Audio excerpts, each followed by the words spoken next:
যদি ৰান্ধনী খালটো আছিল তেতিয়া ৰজা লেটিঙো আছিল হয় নহয় এইটো ৰজা লেটিংটো আজি হঠাতে দেখাই দিওঁ সাধাৰণতে ভিডিঅ'ত এইটো দিয়া নাই এই পাইপটো চাব পাৰিব লাহেকে এটা চাপৰি আহিছোঁ নহ'লে এতিয়া দেখিব এতিয়া দুটা পাইপ আছে যিটো ৰজা লেটিং বুলি কোৱা হয় পাইপ হয় তেতিয়া এটা ষ্টনৰ আছে এটা হেৰি আছে এইটো হৈছে কি ইয়াত সেই সময় তেওঁলোকে কাইলৈ কি খাব পহু খাবনে মাছ খাবনে সেইগুলি খাবলৈ তেওঁলোকে কি খাব সেইটো তেওঁলোকে পৰীক্ষা কৰে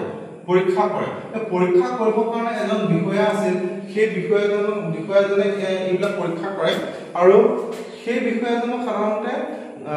বুধৰা বৰুৱা বুলি কোৱা হয়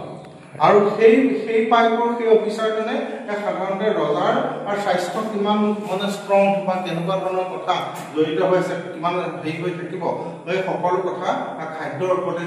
সঁচা কথা খাদ্য হৈছে আজিও আৰু আপুনি কি খাব কেনেকুৱা ধৰণে খালে আপোনাৰ স্বাস্থ্য কেনেকুৱা হ'ব সেই সময়ত অসমীয়া মানুহে নিজাববীয়াকৈ চাওকচোন পৰীক্ষা কৰিছিল হয়নে নহয় ৰজা ৰাজকীয়ভাৱে তেওঁলোকে সেইবিলাক ব্যৱস্থা ৰাখিছিল আৰু তাৰে প্ৰমাণ এই অংশবিলাক আৰু এতিয়া মানে প্ৰশ্ন কৰিব পাৰে এইটো যে ৰজা লেটিং হয় কেনেকৈ গম পালে হয়নে নহয় সেইটো আজিকালি মানে দেখিছোঁ কিবা এটা কোৱাৰ লগে লগে মানে বিভিন্ন ধৰণৰ পজিটিভ কথাখিনি আঁতৰাই অন্য এটা কথাত বহুতে কোৱা যেন লাগে মানে দেখা পোৱা যায় সেই কথাবিলাক চাবৰ কাৰণে এখন কিতাপৰ মই নাম কৈ দিছোঁ চাংনুং ফুকনৰ বুৰঞ্জীত আপুনি যদি চায় এই ঘৰটোত কিমান ইটা লাগিছিল বুজিছেনে কিমান ইটা লাগিছিল কিমান লঠিয়া শিল লাগিছিল কিমান গুড় লাগিছিল কিমান মেথি লাগিছিল সেই সকলোবিলাক মানে উল্লেখ হৈ আছে আৰু যদি চাই এই কোঠাটো কি কেনেকৈ গম পোৱা যায় ইয়াত উত্তৰা দক্ষিণাকে কেইহাত আছে লিখা আছে এতিয়াও যদি চাওঁ উত্তৰ এইপিনে আছে দক্ষিণ এইপিনে আৰু এই উত্তৰা দক্ষিণাকে কেইহাত লিখা আছে আৰু ইয়াত কেইটা এনেকুৱা হোল আছে আৰু পূবা পশ্চিমে